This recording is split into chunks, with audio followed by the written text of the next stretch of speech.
Hello students, welcome to this video lecture on engineering curves. I Anthony Augustine. In this video would be discussing the problem of a cycloid. Following is the problem statement. A circle of 50 mm diameter rolls on a horizontal line without slipping. You have to draw a curve traced out by point P on the circumference of a circle for one complete rotation. The curve, by definition, traced here is a cycloid, and the diameter of the circle is given as 50 mm. For this given diameter, the circumference was found to be 157 mm. And we start the problem by drawing a circle first, and perpendicular to its radius as shown, we plot the circumference. Using the circumference, we would be finding the cycloidal curve through construction. Now we move on to the actual problem solving part. So we start by drawing the horizontal that is used for marking the circumference.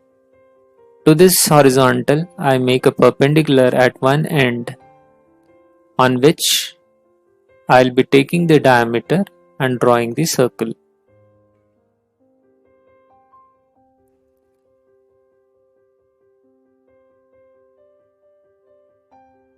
Now I take a compass, take a radius of 25 mm, and using it I'll find the center first and then draw a circle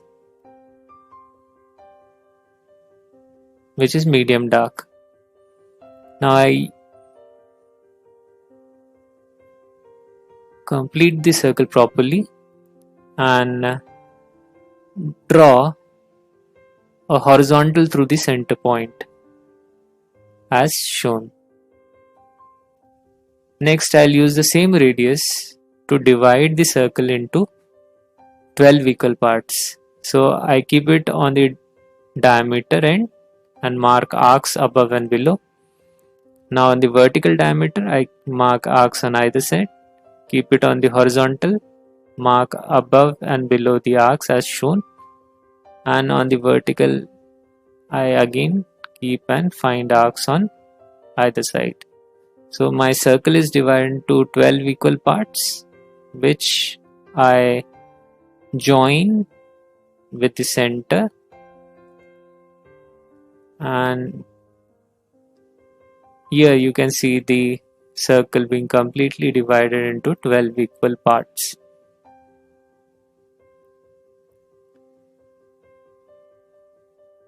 So once the circle is divided into 12 equal parts, I need to plot the circumference on the tangent or the horizontal, that is 157 mm. So the circumference on the horizontal I have taken, and I provide the dimension value using dimension line.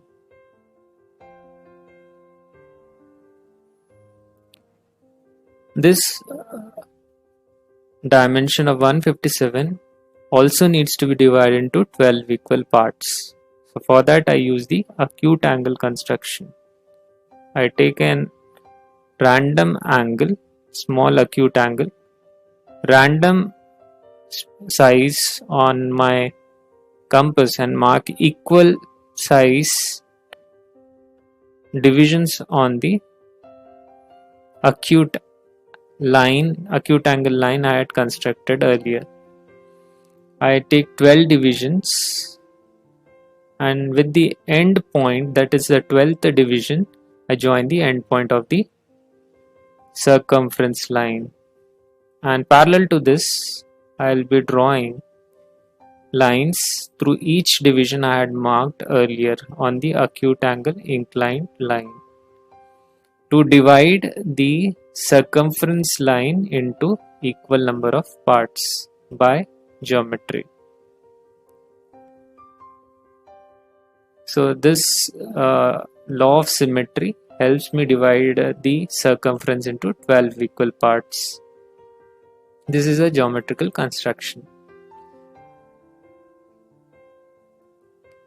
Next, I name all the divisions starting from the 0, 1, 2, 3, so on up to point 12.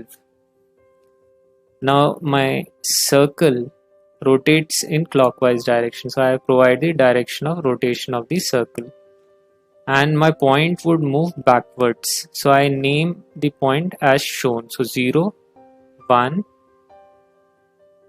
2, 3, 4 and so on in clockwise direction.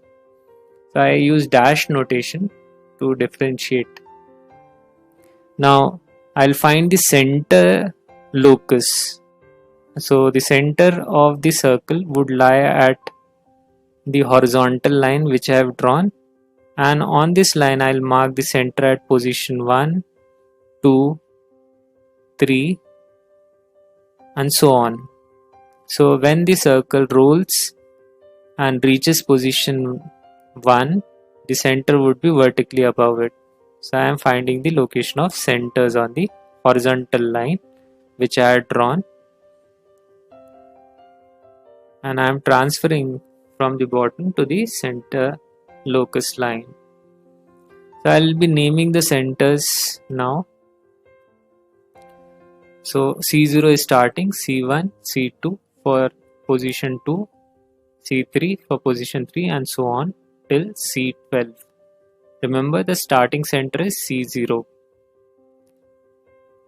Now I'll draw horizontals through the divisions I had taken on the circle. 1, 2, 3 is already drawn, 4, 5, 6.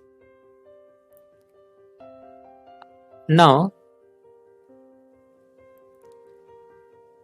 remember, 1 is the position which the point assumes on the circumference of the circle. So I am taking radius on my compass. Now I am keeping it at position 1 and transferring it to center 1 and marking an arc on line passing through point 1. Remember, through the horizontal passing through point 1, I have marked an arc, okay, keeping the compass on C1. Okay, so from C1, arc on line, horizontal line passing through point 1. Similarly, I take the position 2 and keep it on center 2, C2 and mark an arc on line passing through point 2 dash, okay, 2 dash to be exact. Okay, remember, radius is the distance. I have kept the compass on center position 2 and I am marking an arc on the line, horizontal line passing through point 2 dash. Similarly, now I am taking position 3. This is the position of point at center 3. So I am taking this position on my compass, transferring as it is this position to center C3 and marking on the horizontal. Next, I'll be taking the position C4 at C4 and marking C5 on line passing through 5, then 6, then 7 on line passing through 7, 8, 9 is a horizontal position which I transferred to C9 and mark it. Then C10 is this position which I transfer to center 10 and mark it on the horizontal through 10 dash, and the 11th point I take the position, keep it on C11 and mark the 11th arc. 12th point lies on the bottom. So I find all the points, name it P1, P2, P3 respectively up to P12. P0 is the starting point which starts at the bottom of the circle. and the maximum height is reached at P6, which is the vertical position. So I'll be joining all the points on the curve with the help of a smooth curve, and for this I am using a French curve which is flexible, as you can see.